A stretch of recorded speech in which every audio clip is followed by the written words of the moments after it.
So, hello everyone. So now we are going to start with another chapter, that is professional ethics, the code of ethics, the Chartered Accountants Act 1949, right? So first of all, let me clarify one thing. This entire topic is applicable for you. One notification released by the ICI says that the topic of code of ethics is not applicable and the students are confused whether this chapter is applicable or not. This chapter is applicable. This chapter is applicable to you. They are talking about some different code of ethics. Don't get confused. This chapter is applicable for you, right? So now this chapter is very important for exam. This chapter gives you short 12 to 16 marks in exam, and this 12 to 16 marks are very scoring. So now if we talk about the Chartered Accountants Act 1949, the professional ethics, this chapter says what a CA is supposed to do and what a CA is not supposed to do, right? What a CA is supposed to do and what a CA is not supposed to do. Now you are going to clear your CA examinations in the next attempt. I'm very sure about it. So now once you have cleared your examinations, when you shall be deemed to be a member, right? After that, suppose you want to give those services which a CA in practice is giving, you have to obtain the certificate of practice from the institute. After obtaining certificate of practice from the institute, what are the services that you can provide, what are the services you cannot provide? To secure work for yourself, what are the activities that you can do and what you cannot do? So all this we are going to study in this chapter, that is the Chartered Accountants Act, what a CA is supposed to do and what a CA is not supposed to do. But let me tell you one thing. Normally what we do is what we are not supposed to do. So in real life as well, you will be seeing most of the chartered accountants violating the principles of the act. So don't come and tell me, sir, you taught us that, but in real life the CAs are doing this. Because I know that in real life most of the CAs are violating the Chartered Accountants Act, violating the chapter of professional ethics, right? So that is why don't get confused regarding the same. So that is what we are supposed to study. But again, reality in the real life may be something different. So now this knowledge the institute is going to shower you via the act, regulation, guidelines, and as well as the schedules.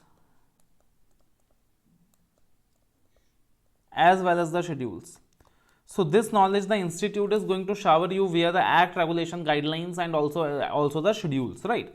So this chapter I can tell is divided into two parts. One is the act, regulation, guidelines, and second is the schedules. For exam point of view, for the exam purpose, the most important thing that you have for exam is the schedule. Our main discussion will be confined to the schedules part, and in the act, regulation, and guidelines part, I will be dealing with the most important stuff. So the schedules part will be doing completely here 100% coverage in schedules part, and in the act, regulation, and guidelines part, what I'll be doing is I'll be teaching you the important stuff, the important things for exam, and I'll be also marking you the important ones, important areas. So now talking about schedules, the objective of the chapter I believe you have understood. The objective of the chapter I believe it is clear. What a CA is supposed to do, what a CA is not supposed to do. What a CA can do, what a CA cannot do, that is what we have to study. If a CA is doing something which is not supposed to do, he shall be deemed to be guilty of misconduct. That is what we are going to study in this very chapter. Now when you talk about schedules, schedules are divided into two parts. One is schedule 1, another is schedule 2. Right? Two divisions we are going to do. You have to be very clear about those two divisions. First is about the division of schedules, and second is the division of misconduct. So firstly we are going to discuss the division of schedule. So these schedules are divided into two parts. One is schedule 1, another is schedule 2. Right? Now schedule 1 consists of 4 parts. Part 1, part 2, part 3, and part 4. And schedule 2 consists of 3 parts. The schedule 2 consists of 3 parts. That is part 1, part 2, and part 3. Rather, one correction.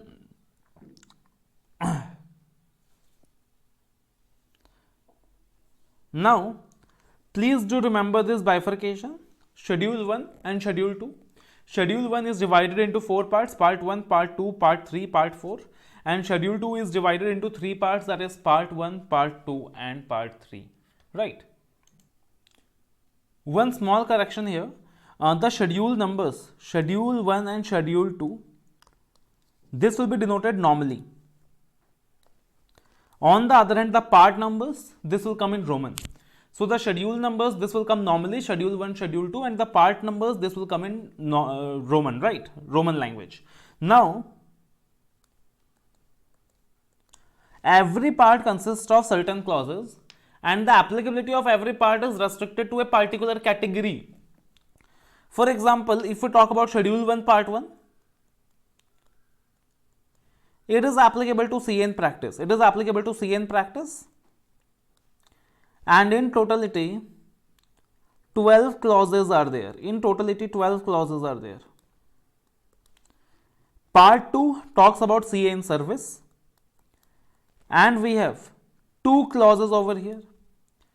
Part 3 talks about all the chartered accountants, a CA in general, a CA in general. And here we shall be discussing about 3 clauses.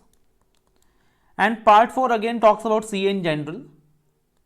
And here we shall be talking about just 1 clause, rather 2 clauses here. So total we have 12, 14, 17 and 19. 19 clauses that you are required to study in schedule 1. It is very easy to remember the structure. First, you remember schedule 1 consists of 4 parts, schedule 2 consists of 3 parts. Now the first part is for a CA in practice, second part is for a CA in service, third part is generally for all the charters, and fourth is again generally for all the charters.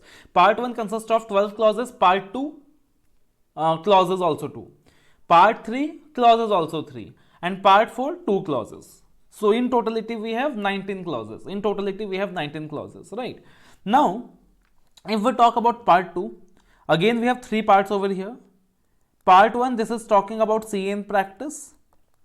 We have 10 clauses. You don't need to note it down, everything is there in your book. Then we have part 2.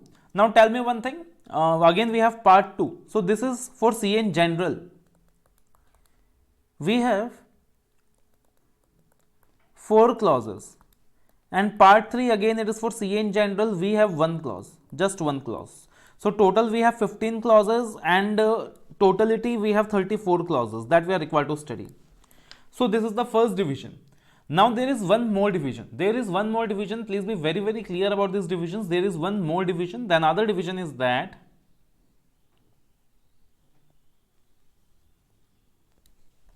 there are 2 types of misconduct. There are 2 types of misconduct. First is professional misconduct. First is professional misconduct. Please be very clear about the part I am explaining now. First is professional misconduct and second is other misconduct. What is professional misconduct? Professional misconduct means something wrong that you have done during your profession, at your profession. So professionally you have done something wrong. While discharging professional duties, you have done something wrong. What does something wrong mean? Something wrong does not mean you have done murder or something. Something wrong means you have violated the CA Act. So professional misconduct means you have violated the professional norms during the course of your profession. You have violated the CA Act during the course of your profession. And other misconduct means in your personal capacity, or I can say in your personal life, you have done something wrong. So now you might ask me that, sir, we understand professional misconduct, that okay, during the course of our discharging of our professional duties, we have gone against the act, and that is why a CA is deemed to be guilty of professional misconduct. But you are saying even in his personal life, a CA has done something wrong in his personal life. So in that situation, why should he be held guilty by the institute? The government is there for that. Why the institute want to poke into the personal life of a chartered accountant? So now you have to remember that your personal life is not only your personal life, you represent the institute, you are a member of the institute, you represent the institute, you represent the entire fraternity. So even in your personal life, if you do something wrong, that is actually going to bring embarrassment to the institute. Suppose if a CA is found in a drunken state, it is going to bring embarrassment to the institute. लोग क्या कहेंगे, CA ने ऐसा किया था. Suppose if a CA has committed a murder, लोग क्या कहेंगे, CA ने ऐसा किया था. Suppose Suppose in his personal life a CA has beaten up his wife and there is a case of domestic violence, log kya bolenge, okay, CA has done this. So you have to understand that even in your personal life, if you are doing something wrong, that is actually bringing disrepute to the institute, and that is why even now you are guilty. Even now you are guilty. So there is professional misconduct as well as there is other misconduct. Now do remember the schedule was divided into parts. Schedule 1 was divided into 4 parts, schedule 2 was divided into 3 parts. Right. Now do remember the last part of both the schedule pertains to other misconduct. The last part of both the schedules pertains to other misconduct and the remaining are professional misconduct. So if I talk about professional misconduct, part 1, part 2 and part 3 of first schedule and part 1, part 2 of second schedule, that pertains to professional misconduct. And if I talk about other misconduct, then part 4 of first schedule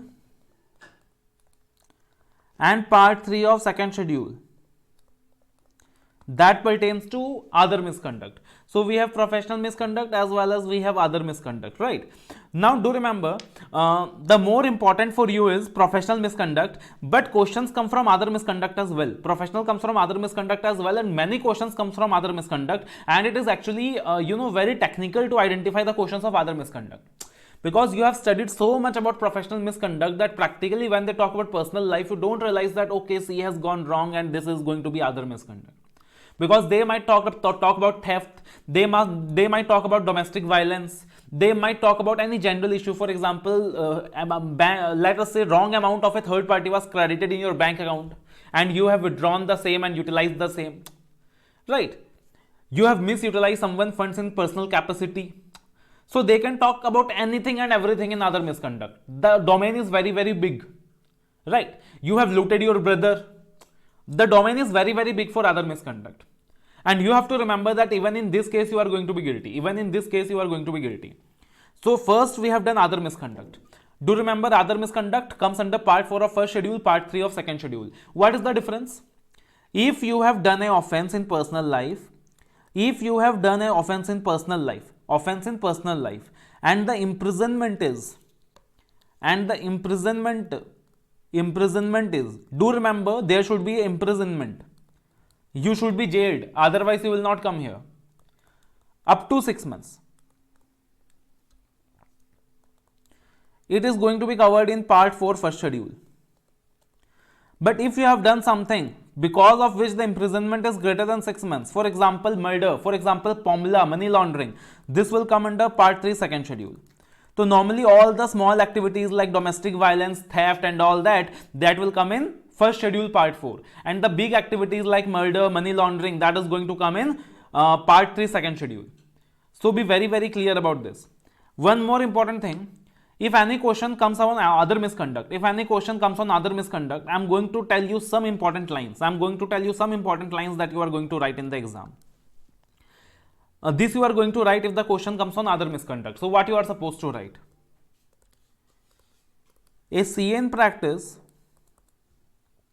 rather you write a member of the institute, that is a broader term. A member of the institute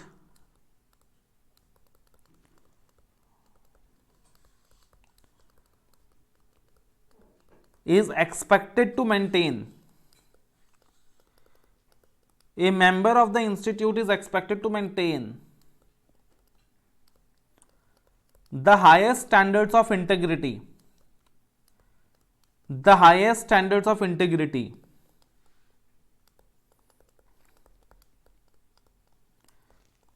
Even in his personal life.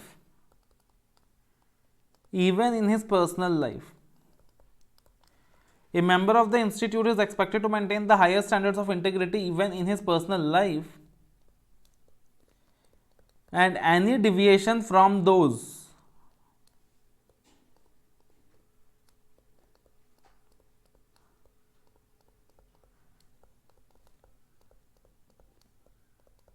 would expose him to disciplinary proceedings. So a member of the institute is expected to maintain the highest standards of integrity even in his personal life, and any deviation from those would expose him to disciplinary proceedings, and he is guilty of other misconduct. So this is something you are supposed to write, right? So be very, very clear about this bifurcation: professional misconduct, other misconduct, and what you are supposed to write if the question comes upon other misconduct, right? So schedules we have divided into two parts: Schedule 1, Schedule 2. Schedule 1, 4 parts: Part 1, Part 2, Part 3, Part 4. Schedule 2, 3 parts: Part 1, Part 2, Part 3. And the last part of every schedule is other misconduct. The last part of every schedule is other misconduct. Now do remember the basic difference between the two schedules.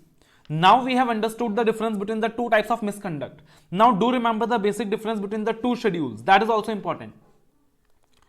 Schedule 1 normally we are going to talk about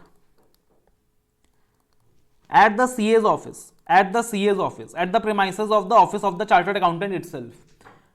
On the other hand, in schedule 2, normally we are going to talk about at the client's premises. You are doing the audit. So while discharging the audit function, what you are supposed to do and what you are supposed to not to do. On the other hand, if we talk about schedule 1, so normally at your office to get the work, what you are supposed to do, what you are supposed not to do. So normally schedule 1 is at the CA office and schedule 2 is at the client office. This is the normal logic, right? This is the normal logic. One more thing you are supposed to remember before starting with any of the clauses: what is going to be the starting part? What is going to be the starting part of your answers in the CA Act, and at the same time what is the starting part of the language of any clause? What is going to be the starting part for the language of any clause? As I told you, our discussion is divided into professional misconduct, other misconduct, and also at the same time I have bifurcated as, you know, part 1 is for CA in practice, part 2 is for CA in service, part 3 is for CA in general. So why I have done that bifurcation?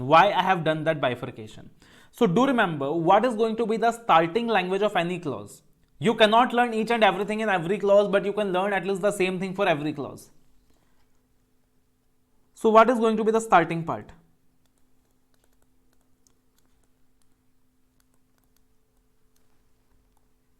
For example, we are going to talk about schedule 1 part 1. So for all the 12 clauses, the same starting part is going to be there. It was for a CA in practice, right? So a CA in practice will be, rather will be ki jagah I can use a CA in practice is deemed to be guilty of professional misconduct. So first I am going to use this phrase and then I am going to write the clause. First I am going to use this phrase and then I am going to write that what he is not supposed to do. First I am going to write a CA in practice is deemed to be guilty of professional misconduct. So this is common for all the 12 phrases. Now be very, very logical in your understanding. If we talk about schedule 1 part 2, what it is going to become? Now part 2 was for a CA in service. So it is going to become a CA in service is deemed to be guilty of professional misconduct. If we talk about schedule 1 part 3, now part 3 was for a CA in general. So it is going to be a CA in general is deemed to be. Again, schedule 1 part 4, it is about other misconduct and a CA in general. So what is part 4 going to tell us? A CA in general is deemed to be guilty of other misconduct, so that professional misconduct will become other misconduct. This professional misconduct will become other misconduct. That is the only difference. And now, when we will be doing schedule 2,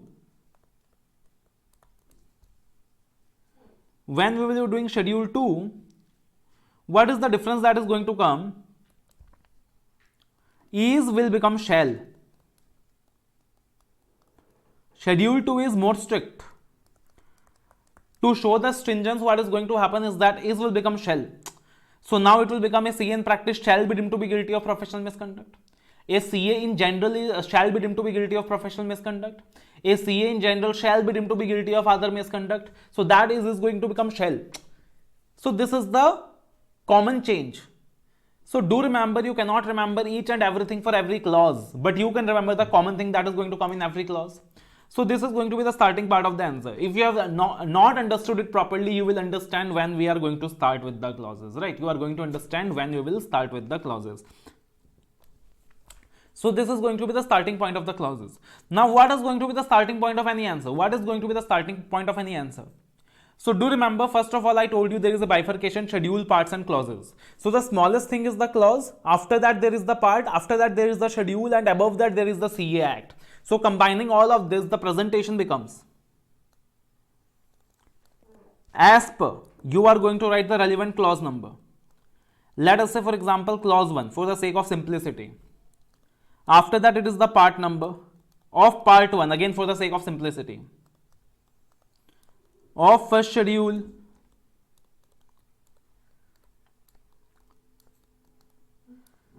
to the Chartered Accountants Act 1949. Now I am using the CA Act, but you have to use the full Chartered Accountants Act in the exam. So as per clause 1 of part 1 of first schedule to the CA Act 1949, you have to use the full Chartered Accountants Act. So this is going to be the starting point of your answer. And now you are going to use that common part, that common phrase that is there in every clause. A CA in practice